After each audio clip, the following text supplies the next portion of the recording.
नमस्कार।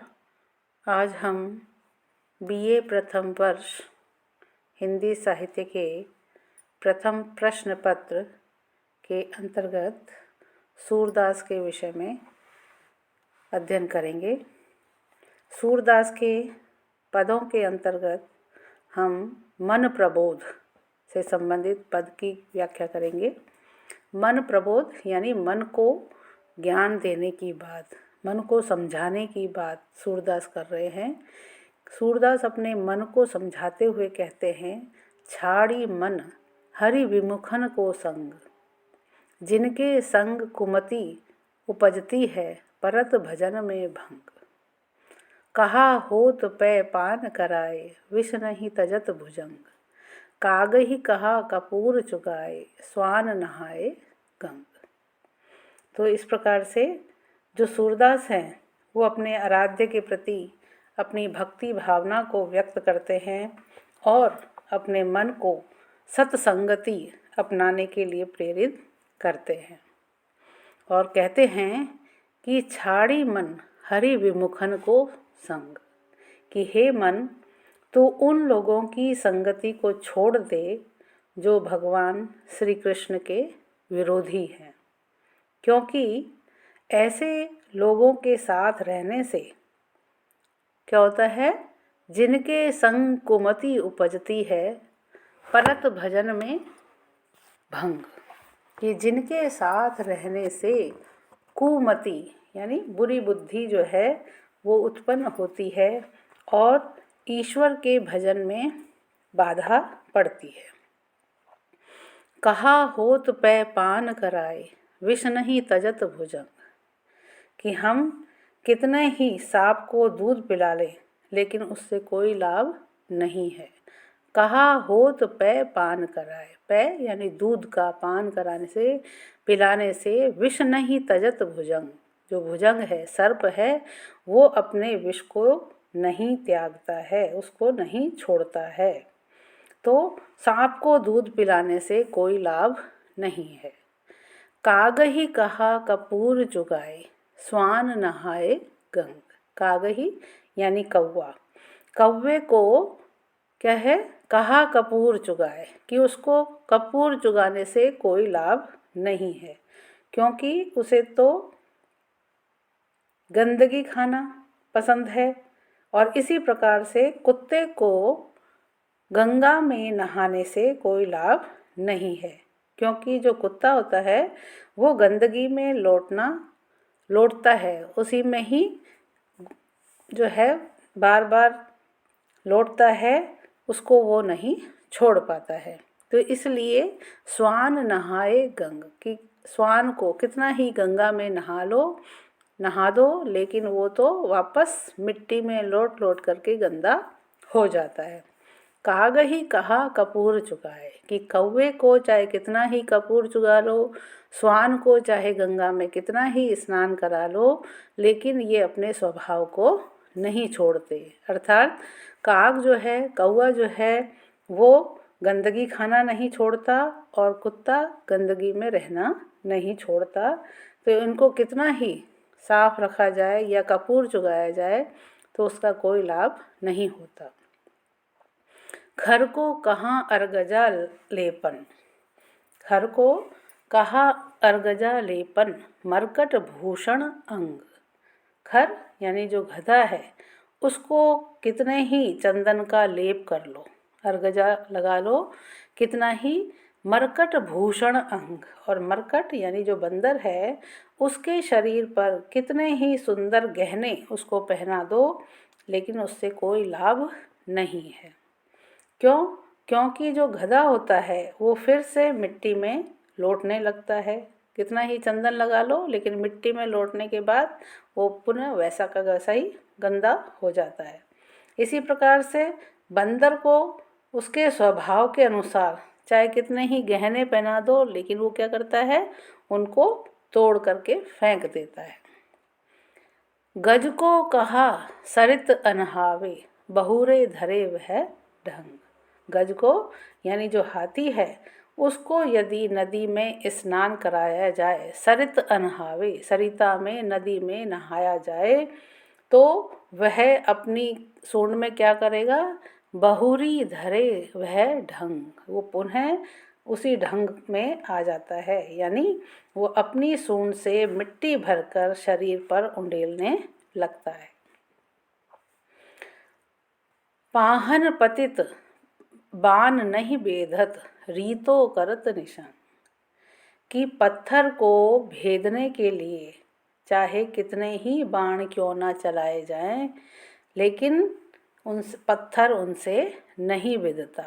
पाहन पतित बाण नहीं बेधत, कि पाहन यानी जो पत्थर है उसको भेदने के लिए कितने ही बाण क्यों ना चलाए जाए, परंतु पत्थर उनसे बेधा नहीं जाता।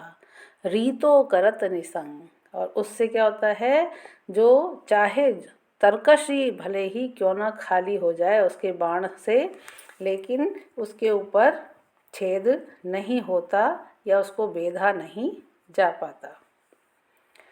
सूरदास कारी कामरी पे चढ़त न दूजो रंग, इसलिए सूरदास कहते हैं कि दुष्ट और भगवान के जो विरोधी व्यक्ति हैं, ऐसे स्वभाव वाले व्यक्ति जो हैं वो कैसे होते हैं, जो किसी कभी भी नहीं बदलते हैं।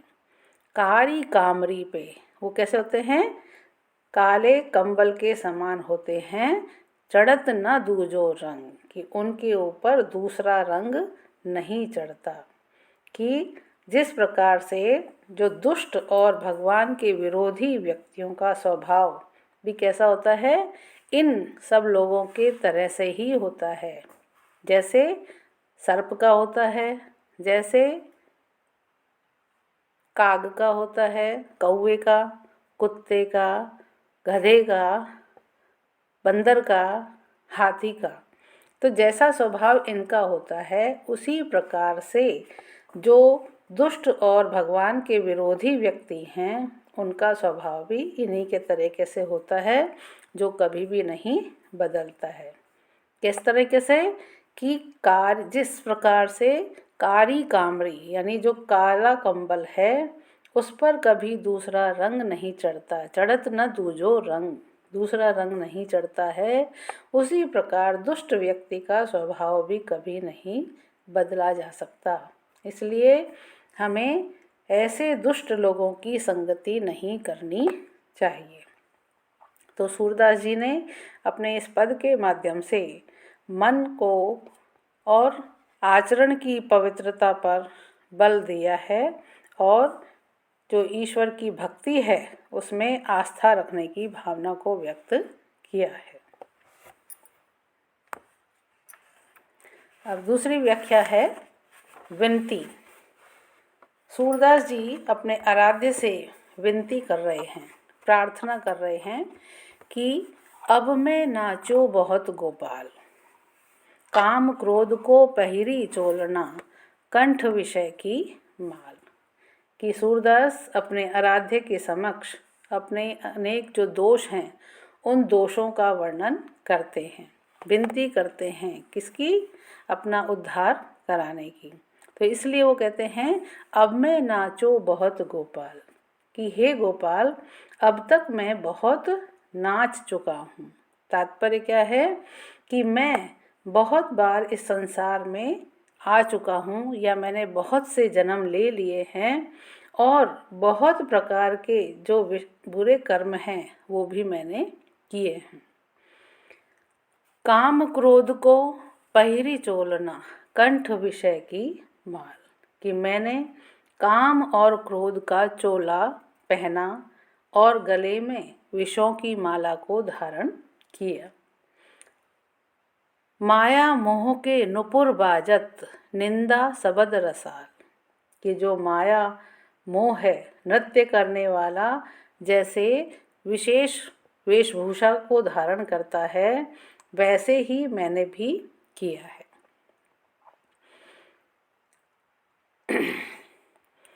महामोह के नुपुर बाजत, कि जो महामोह है उसके नुपुर यानी घुंघरू बजते हैं। निंदा सबद रसाल, यानी दूसरों की निंदा करना ही मुझे बड़ा प्रिय लगता है या उसमें मुझे बहुत आनंद मिलता है।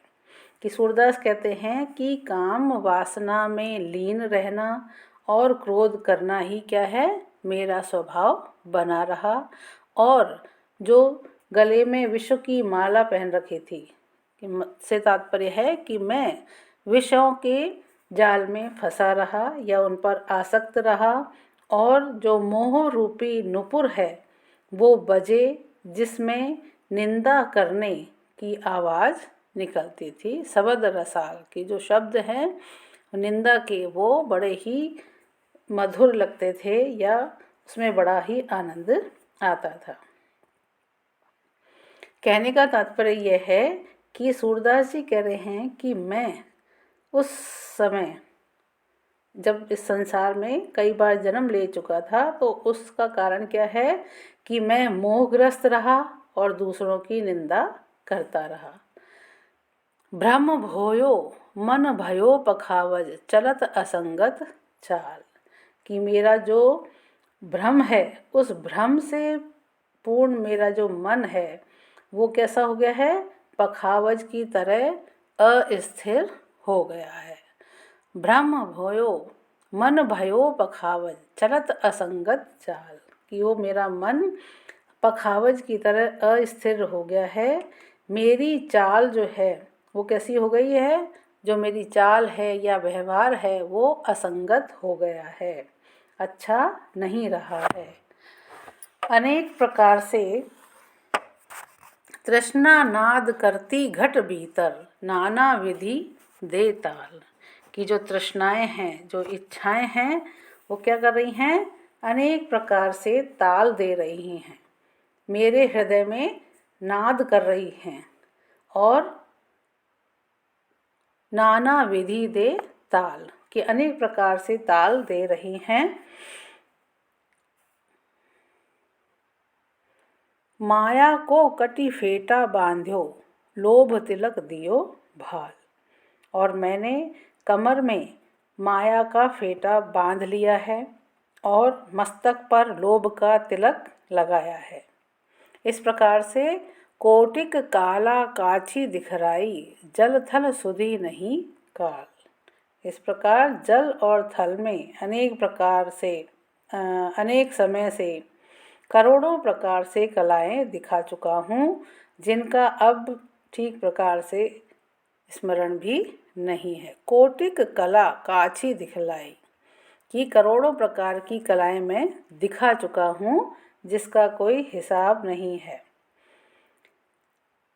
जल थल सुधी नहीं काल, जल में थल में उसकी इस समय में कोई सुधी भी नहीं है। इतने मैंने जो विषय वासनाओं में मैं इतना डूबा रहा हूँ, आसक्त रहा हूँ, क्रीड़ाएं की हैं मैंने करोड़ों, वो अब मुझे याद भी नहीं है। सूरदास की सभय अविद्या दूरी करो नंदलाल। इसलिए सूरदास कहते हैं कि हे नंद के लाल अर्थात कृष्ण, मेरी अविद्या अज्ञान को तुम दूर करो और मुझे ज्ञान प्रदान करो, ताकि मैं तुमको प्राप्त करने का उपाय अपना सकूं। सबे अविद्या दूरी करो नंदलाल, है ना। अब तक जो कुछ भी किया है वह सब तो मुझे आपसे दूर रखने वाला ही सिद्ध हुआ है। अब मैं नाचो बहुत गोपाल, इसीलिए मैं अब तक बहुत नाचता रहा हूँ, इसलिए अब तो मेरा क्या करो, तुम उद्धार कर दो या मेरे दोषों को दूर कर दो। इस पद के माध्यम से सूरदास जी ने यह बताया है कि वे अब तक कई बार जन्म मरण के चक्र में घूम चुके हैं और ईश्वर की प्राप्ति न कराने वाले जो पाप कर्म हैं उनको वो करते रहे हैं। इसलिए वो अब ईश्वर से अपने उद्धार के लिए वो विनती कर रहे हैं या प्रार्थना कर रहे हैं। आज के व्याख्यान में इतना ही। धन्यवाद।